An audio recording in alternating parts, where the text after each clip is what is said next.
This is Amit Soni from AS English Club, Patna. And today I am back with all of you with a very exclusive and very beneficial topic from grammatical section, and that is noun. तो D students, आज मैं grammatical topic noun discuss करने वाला हूँ। And इस topic को start करने से पहले, यानी कि आज की वीडियो लेक्चर स्टार्ट करने से पहले, मैं आपको एक बात इन्फॉर्म कर दूँ डी स्टूडेंट्स कि आज की ये वीडियो लेक्चर उन सारे स्टूडेंट्स के लिए बेनिफिशियल होने वाली है जो या तो 12th के एग्जामिनीज हैं या किसी भी तरह की एग्जामिनेशन देने वाले हैं जो कम्पिटिटिव एरिया से रिलेटेड है, यानी banking, SSC, NDA, navy, army या और भी कोई कम्पिटिटिव एग्जामिनेशन। इस उन सारे बच्चों के लिए, उन सारे स्टूडेंट्स के लिए ये वीडियो लेक्चर बहुत ही ज़्यादा इंपॉर्टेंट होने वाला है। सारे क्वेश्चन हम डिस्कस करने वाले हैं। हर एक इंपॉर्टेंट क्वेश्चन जो नाउन सेक्शन से आने वाली है मैं आपको आज बताने वाला हूँ दोस्तों। तो आज की इस वीडियो लेक्चर को आप लास्ट तक देखें। एंड अभी तक यदि आपने इस चैनल को सब्सक्राइब नहीं किया है तो प्लीज़ सब्सक्राइब कर दें। एंड दोस्तों चलते हैं अब हम इस लेक्चर को आगे लेकर के। तो दोस्तों सबसे पहले मैं नाउन की डेफिनेशन के बारे में बात करूँगा। तो बहुत सारे स्टूडेंट्स नाउन की डेफिनेशन देते हुए ये कह देते हैं कि noun is a name of person, place, thing और एनिमल। आपने भी सुना होगा या आपने भी कभी किसी को कहा होगा। इवन मुझे भी ये बात पढ़ाई गई थी डेसोस जब मैं अपने अंडर सेकेंडरी में था। Noun is name of person, place और थिंग। तो डेसोस अब आप उस लेवल पे नहीं हैं। अब जिस लेवल पे हैं ये डेफिनेशन हो सकता है कि गलत हो जाए। ध्यान रखिए डेसोस कि पहले ये डेफिनेशन गलत करके मैं प्रूव करता हूँ, तब मैं आपको सही डेफिनेशन बताने वाला हूँ। यदि आप नाउन की डेफिनेशन देते हुए यदि आपने पर्सन, प्लेस, थिंग और एनिमल के बारे में बात करी तो इस डेफिनेशन में लव, ऑनेस्टी, पॉवर्टी जैसे एग्जाम्पल्स नहीं आएंगे जिन्हें हम एब्स्ट्रैक्ट नाउन के नाम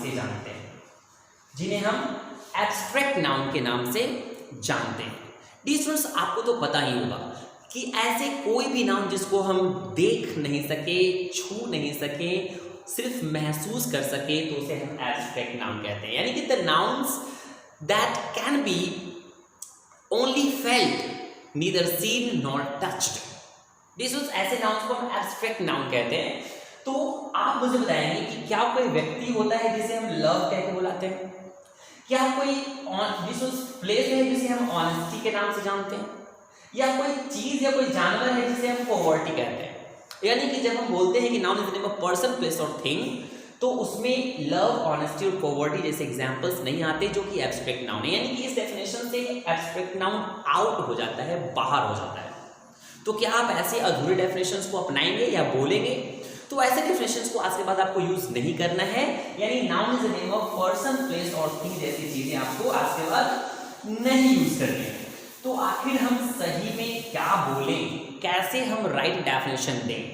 तो ज्यादा मेहनत करने की जरूरत नहीं है स्टूडेंट्स। आपको कभी भी नाउन के बारे में कुछ पूछा जाए तो आप डायरेक्ट कह सकते हैं noun is equal to name. या ज्यादा अच्छे से डिफाइन करना है आपको तो आप कह सकते हैं noun is a naming word. Noun is a naming word. Noun is a naming word. Noun में किसी भी व्यक्ति, वस्तु, स्थान, जगह के नाम को हमें मेंशन नहीं करना है। सिंपली कह देना है कि noun is a naming word, यानी कोई भी नाम लो वो नाउन होगा। किसी भी तरह के नाउन को हम नाउन कहते हैं। तो ये डेफिनेशन आप बोल सकते हैं। या दूसरी डेफिनेशन के तौर पे आप ये भी कह सकते हैं कि noun is the name of anything. Simple definition, कुछ भी रटने जैसा नहीं है। Noun is equal to name और noun is a name of anything. तो आज के बाद आप करेक्ट डेफिनेशन देंगे, सही है। चलते स्टूडेंट्स मैं आगे आपको लेकर के चलता हूँ और नाउन की डेरिवेशन के बारे में बात करता हूँ, नाउन की टाइप्स के बारे में बात करता हूँ। तो इससे पहले कि मैं नाउन के टाइप्स के पास जाऊँ डेसोस, मैं आपको ये बता देना चाहता हूँ कि नाउन को हम 5 डिफरेंट बेसिस पे बांटते हैं। It is divided on 5 different basis. यानी इसे हम 5 डिफरेंट आधारों पे बांटते हैं। स्टूडेंट्स बचपन से हम पढ़ते हैं नाउन 5 तरह के होते हैं, proper noun, common noun, collective noun, material noun and abstract noun. तो क्या आपको पता है स्टूडेंट्स कि ये जो 5 तरह के नाउन हम बचपन से पढ़ते आए हैं वो सिर्फ एक आधार पे हम बांटते हैं जिसे हम कहते हैं कास्ट के बेसिस पे। यानी कि नाउन को जब हम कास्ट के बेसिस पे बांटते हैं तो ये 5 तरह के नाउन आपको मिलते हैं जो बचपन से आप पढ़ के रखे हैं। बट नाउन यहाँ पे खत्म नहीं होती स्टूडेंट्स, ये आपका बचपन था, ये आपका अंडर सेकेंडरी था जहां आप इतना पढ़ के आए हो जहां से स्टूडेंट्स। बट इतना पढ़ने से अब क्वेश्चंस नहीं बनने वाले हैं। अब हमें ये भी जानना होगा कि आखिर कास्ट के आधार पे बांटने के बाद और किन किन आधारों पे हम नाउन को बांटते हैं। तो चलिए मैं आपको आगे लेके चलता हूँ स्टूडेंट्स।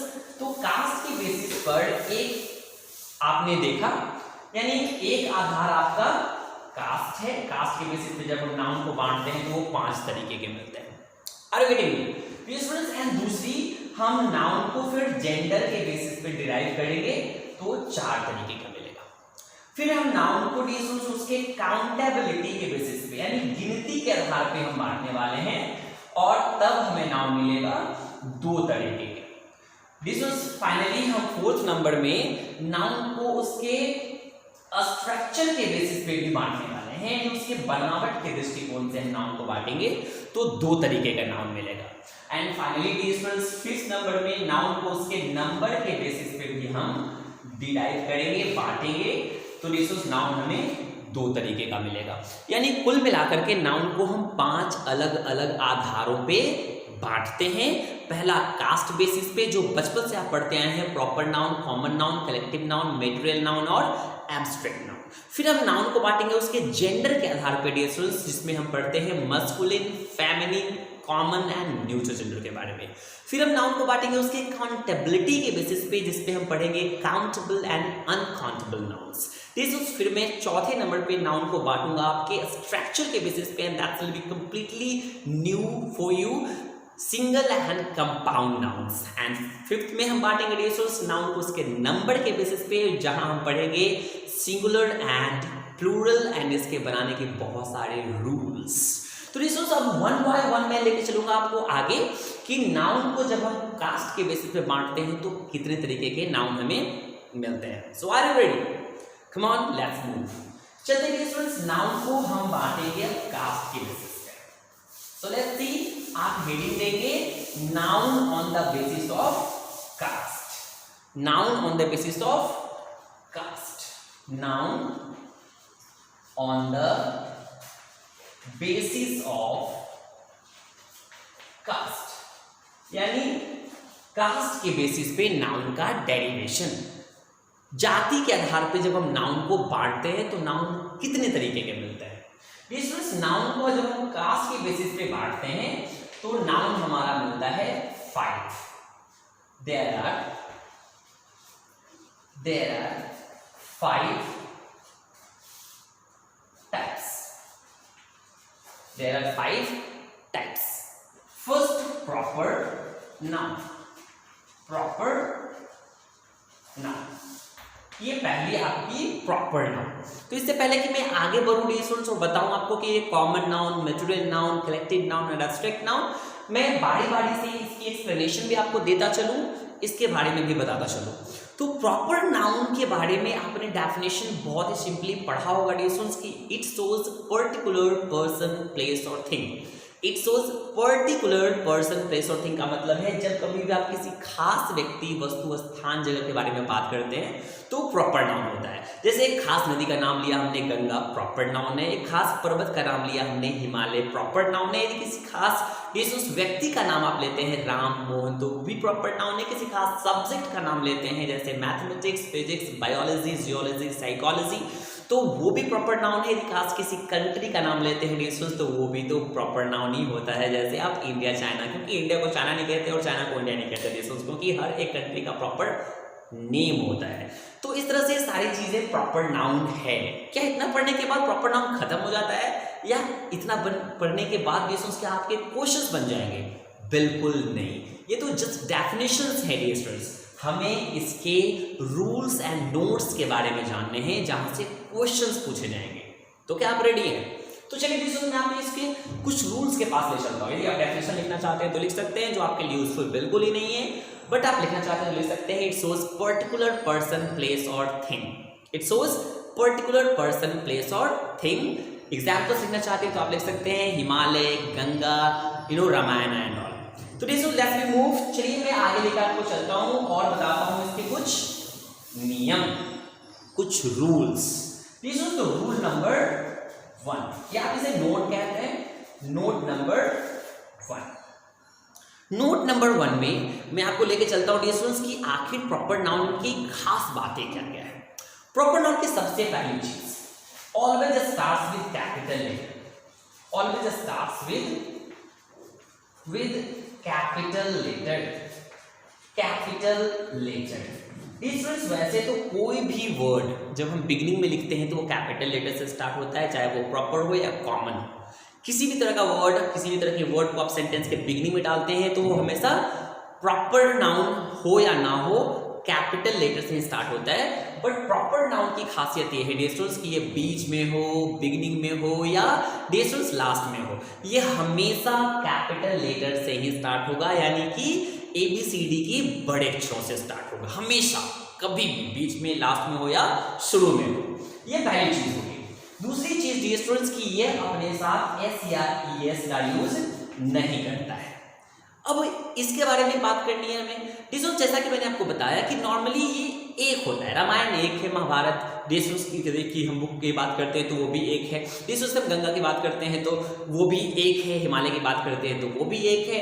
डिस्टेंस तो हम क्या इसे इसमें S या ES यूज कर सकते हैं एज अ प्रॉपर नाउन। हम इसके साथ S या ES का यूज बिल्कुल नहीं कर सकते, क्योंकि ये पहले से ही सिंगुलर होता है, इंडिविजुअल होता है, एक होता है, खास होता है। तो नॉर्मल कंडीशन में हम S या ES का यूज नहीं करते, कुछ खास कंडीशंस में हम करते हैं। मैं इसके बारे में भी बात करूंगा आपके साथ। इस तीसरी नंबर चीज जो मैं बताने वाला हूं, ये अपने साथ नॉर्मल कंडीशन में N और D भी नहीं लेता, जिसे हम आर्टिकल कहते हैं।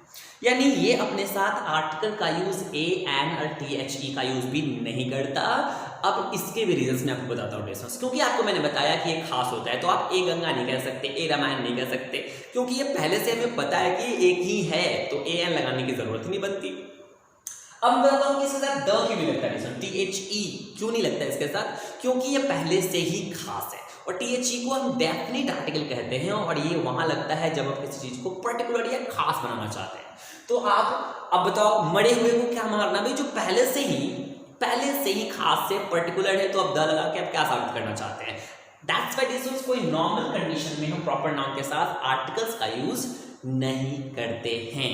बट आपके माइंड में आ रहा होगा कभी कभी हम द रामायण लिखते हैं, द गंगा लिखते हैं, तो इसके बारे में भी हम बाद में बात करेंगे। डिस्टेंस बताऊंगा कि आखिर किस कंडीशन में आप वहां आर्टिकल्स लगाते हैं। नॉर्मल कंडीशन में आप किसी को ये नहीं कहेंगे कि द राम कम है, I will come to meet you in the January. क्या आप बोलते हैं? नहीं बोलते हैं। क्या द 2020 बोलते हैं आप? नहीं बोलते हैं। तो डिस्टेंस ध्यान रखेंगे, नॉर्मल कंडीशन में आप आर्टिकल्स का यूज नहीं करते हैं। Some special conditions we will use that, this will talk about it later, बाद में बात करूंगा इसके बारे में। अब बात करते हैं चौथी। लिसन टू मी, बहुत ही बेहतरीन चीज बात करने वाला हूं मैं आपको। चौथे नंबर में कोई भी सब्जेक्ट का नाम, कोई भी सब्जेक्ट का नाम हो, जैसे मैथ्स हो, फिजिक्स हो, बायोलॉजी हो, ये प्रॉपर नाउन है, इसमें कोई डाउट नहीं है, ये आपको भी पता होगा। तो ये सिंगुलर होता है, प्रॉपर नाउन है तो सिंगुलर होगा ही। Maths is a beautiful subject, English is an interesting subject, physics is a complicated subject, हम ऐसे बोलते हैं क्योंकि ये सिंगुलर होता है। तो मैं लिखने वाला हूं इट इज सिंगुलर, यानी कोई भी सब्जेक्ट का नाम, subject name singular, subject name singular होता है। कोई भी सब्जेक्ट नेम कैसा होता है? सिंगुलर होता है। तो स्टूडेंट्स ये हमारी फोर्थ नंबर रूल, इधर से मैं मिटा रहा हूं, सब्जेक्ट नेम सिंगुलर होता है। ये आपने फोर्थ नंबर में देखा, सब्जेक्ट नेम यहां लिखा हुआ है, ये सिंगुलर होता है। अब मैं बात करूंगा स्टूडेंट्स की फिफ्थ नंबर रूल। ध्यान रखेंगे स्टूडेंट्स, सब्जेक्ट का नाम अकेले आएगा तो वो सिंगुलर होगा, इसमें कोई डाउट नहीं है। बट वही सब्जेक्ट का नाम यदि कोई पॉजिटिव वर्ड के साथ आ जाए, यदि वही सब्जेक्ट का नाम किसी भी पॉजिटिव वर्ड के साथ आ जाए, पॉजिटिव वर्ड का मतलब है माय, हिज, हर, देयर या योर, या ऐसे कोई भी पॉजिटिव वर्ड आ जाए किसी भी सब्जेक्ट के नेम के साथ, कोई भी सब्जेक्ट के नाम के साथ यदि कोई अधिकार सूचक शब्द आप जोड़ दें, यानी English is an interesting subject तो सही है, but my English is good यदि आप बोलते हैं तो ये गलत है। इसको ध्यान रखेंगे, माय इंग्लिश इज गुड नहीं, माय इंग्लिश आर गुड आप लिखेंगे। माय इंग्लिश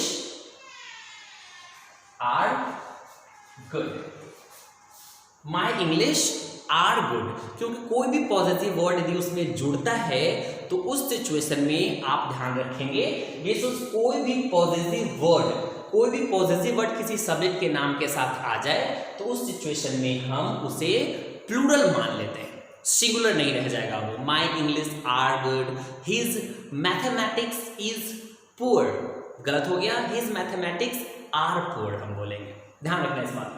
ये हमारी 5th नंबर चीज है।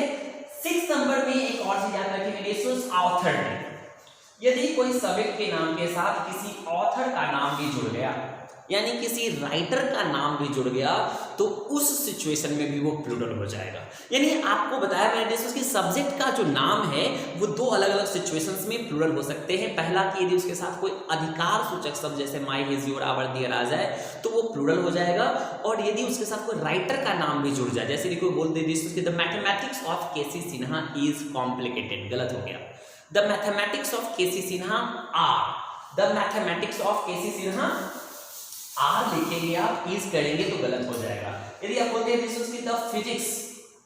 The physics of H C. Verma, the physics of H C. Verma is easy, तो ये सेंटेंस गलत हो जाता है क्योंकि इज के जगह यहां आर होना चाहिए, क्योंकि ये सब्जेक्ट का नाम अपने राइटर के नाम के साथ आया है। तो इन दिस सिचुएशन हम ध्यान रखेंगे कि फिजिक्स इज नहीं, फिजिक्स आर का यूज करेंगे। ये हमारे 6th था। अब हम बात करते हैं उसकी, आज की हम प्रॉपर नाउन के लास्ट के बारे में बात करेंगे, लास्ट नाउन के बारे में, और वो 7वां है। कोई भी कंट्री का नाम ऑब्वियसली जो है डियर्स वो सिंगुलर होगा क्योंकि वो प्रॉपर नाउन है। जैसे India is a great country, China is a highly technical country, हम ऐसे बोल सकते हैं। बट यदि कोई कंट्री का नाम के साथ हम कुछ ऐसा प्रयोग करें, ऐसे यूजेस करें, ऐसे सेंटेंसेस बनाएं जिसमें उस कंट्री के नाम को लेने से पूरे कंट्री का बोध ना होकर सिर्फ एक टीम की बोध हो। जैसे एग्जांपल, जैसे बात करें कि आज इंडिया बहुत अच्छी खेल रही है, तो the India is playing well today, हम बोलते हैं the India is playing well today in this match, तो ये सेंटेंस हमारा कंप्लीट गलत हो गया। The India is playing well today, आज भारत अच्छा खेल रहा है, तो ये गलत हो गया क्योंकि ये इज डेफिनेशन, हम इज जो है यहां हम यूज नहीं कर सकते, क्योंकि जब किसी कंट्री का नाम लेने से पूरे कंट्री का बोध न होकर सिर्फ एक टीम का बोध हो तो सिचुएशन में वो प्लूरल हो जाता है। और खास तौर पे याद रखेंगे की सिचुएशन में प्रॉपर नाउन अपने पहले द का प्रयोग भी करता है। आपने यहाँ पे देखा होगा डियर्स की फिजिक्स प्रॉपर नाउन होने के बाद भी द का यूज करता है, क्योंकि ध्यान रखेंगे सेंटेंस में अधिकार को दर्शाने के लिए ऑफ का यूज करेंगे, उस नाउन के पहले द का आना लाजमी हो जाता है। जैसे the curtain of room, the cover of the pen, the colour of the car, इस तरह से आप यूज कर सकते हैं डियर स्टूडेंट्स। तो ध्यान रखेंगे यहाँ पे द तो ऑफ के लिए आया है, बट इस सिचुएशन में जब आप एक कंट्री का यूज एक टीम के रूप में कर रहे हैं तो आप द का यूज प्रॉपर नाउन के पहले कर सकते हैं। तो अभी तक आपने प्रॉपर नाउन के बारे में सिर्फ पढ़ा है डियर स्टूडेंट्स। तो आज के वीडियो लेक्चर में हम यही रखेंगे, नाउन के आगे के लेक्चर्स हम देखेंगे अगले वीडियोस में देखेंगे डियर स्टूडेंट्स। और यदि आपको ये अच्छा लगा तो लोगों से भी शेयर करें, please share it, and if you yet not subscribe my channel, subscribe it guys. आज कि इस वीडियो लेक्चर में मैंने सिर्फ नाउन के बारे में बात करा। मैं हमेशा से discuss grammatical topics, spoken terms, personality development की चीज़ें डिस्कस। हर संडे को आपकी स्पेशल स्टोरी सेशन भी होती है। हर संडे को मैं एक स्टोरी लेकर के आता हूँ, ब्यूटीफुल मोटिवेशनल स्टोरी लेकर के आता हूँ। तो इस चैनल को आप देखते रहें, हमेशा लोगों से शेयर करें, एंड डियर स्टूडेंट्स हमेशा इसके टच में रहें, देखते रहें। और लास्ट में मैंने एक बहुत ही beautiful motivational session depression and anxiety के बारे में अपलोड किया है, तो उसे भी आप जरूर देखें। और इससे पहले मैंने डियर स्टूडेंट्स सेंटेंस फॉर्मेशंस और इंडियन हिस्ट्री के बारे में बात किया है, इंडियन इंग्लिश की इतिहास के बारे में हमने बताया है, तो आप उसे भी जरूर देखें, क्योंकि इंग्लिश की जड़ को जानना बहुत ही जरूरी है, जिसमें हम फादर ऑफ इंग्लिश के बारे में बात करते हैं, इंग्लिश की उत्पत्ति के बारे में बात करते हैं। तो that's very important dear students, तो आप उसे जरूर देखें। मिलते हैं नेक्स्ट अगले वीडियोस में। Keep sharing, keep watching and keep taking benefits. Love you, thank you.